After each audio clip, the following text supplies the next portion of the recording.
May tara naga. Nagunit na nga rin. Dali. Guys, niyo sa araw guys, sobrang busy niya. Ang kulit-kulit ng bata na yon.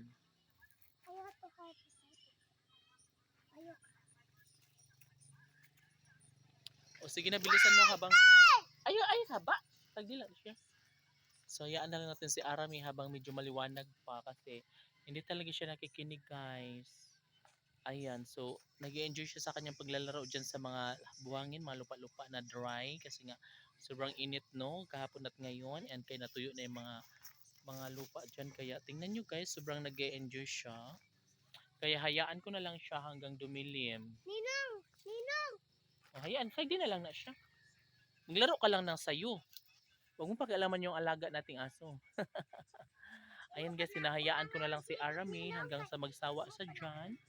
Hanggang sa dumilim para makauwi na rin kami maya-maya lang kasi hindi na magtatagal ay didilim at didilim na rin ito kasi kita nyo naman guys, oh.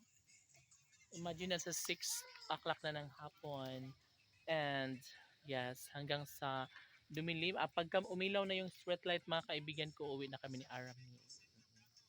So Arami, enjoy ka lang dyan. Go girl.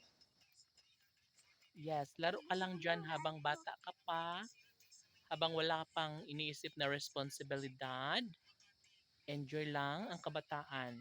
Di ba, Day? Kasi, pag magiging elementary high school ka na, dyan na magsisimula ang lahat. Yes, doon ka na may stress, doon ka na magkaroon ng responsibilidad sa buhay.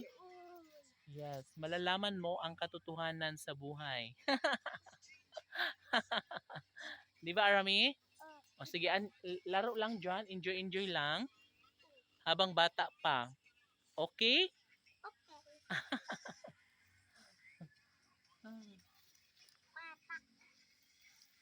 Habang bata pa. Wala si Papa din Ninong, no? Wala. Tita mo, no? Ubawa pa si...